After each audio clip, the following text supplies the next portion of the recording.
പോലീസിനെതിരെ ഇങ്ങനെ നിരവധി പരാതികൾ ഉയർന്നു വരുമ്പോഴും ആഭ്യന്തരമന്ത്രി കൂടിയായ മുഖ്യമന്ത്രി മൗനം പാലിക്കുകയാണ്.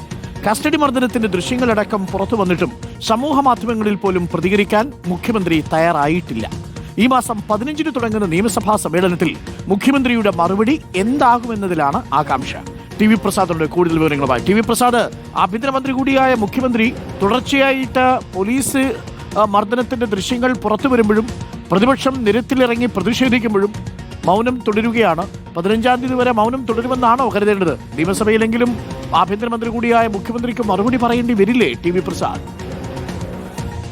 അരുൺ, സംസ്ഥാനത്ത് കുന്നംകുളത്തടക്കം ഉയർന്നു വന്ന മർദ്ദന ദൃശ്യങ്ങൾ, അതിനെ തുടർന്നുണ്ടായ വലിയ വിവാദങ്ങൾ, കോലാഹലങ്ങൾ ഇത്രയേറെ സംഭവിച്ചിട്ടും ആഭ്യന്തര വകുപ്പ് മന്ത്രി കൂടിയായ മുഖ്യമന്ത്രി പിണറായി വിജയൻ ഇതുവരെയും സംഭവത്തെക്കുറിച്ച് പ്രതികരിക്കാൻ തയ്യാറായില്ല എന്നുള്ളതാണ്. സാമൂഹ്യ മാധ്യമത്തിൽ കൂടി പോലും ഒരു വരി എഴുതാൻ ഇതുവരെയും മുഖ്യമന്ത്രി തയ്യാറായില്ല. എന്തായാലും കടുത്ത സമ്മർദ്ദത്തിലും പ്രതിരോധത്തിലുമാണ് ആഭ്യന്തര വകുപ്പും സർക്കാരും.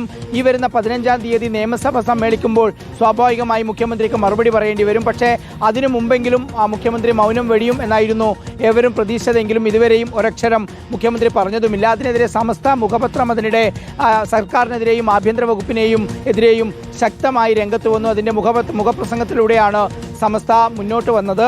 അതോടൊപ്പം തന്നെ രമേശ് ചെന്നിത്തല അതിരൂക്ഷമായി ആഭ്യന്തര വകുപ്പിനെ വിമർശിക്കുകയും ചെയ്തു. അതിനിടയിൽ തോമസ് ഐസക് സർക്കാരിനെയും അതുപോലെ തന്നെ ആഭ്യന്തര വകുപ്പിനെയും പ്രതിരോധിച്ചുകൊണ്ട് രംഗത്തെത്തി. രാഹുൽ മാങ്കൂട്ടത്തിനെതിരായ ലൈംഗിക അതിക്രമണ കേസുകൾ അതിൽ നിന്ന് രക്ഷ തേടാൻ വേണ്ടിയാണ് കോൺഗ്രസ് ഇത്തരം ആരോപണം ഉന്നയിക്കുന്നത് എന്നായിരുന്നു തോമസ് ഐസക് പറഞ്ഞത്. എന്തായാലും മുഖ്യമന്ത്രി ഇത് സംബന്ധിച്ചുള്ള ഒരു പരാമർശവും നടത്തുന്നില്ല എന്നുള്ളത് ശ്രദ്ധേയമായ ഒരു കാര്യം തന്നെയാണ്. അരുൺ, ഈ ഘട്ടത്തിൽ മൗനം മുഖ്യന് ഭൂഷണമോ എന്നതാണ് ചോദ്യം.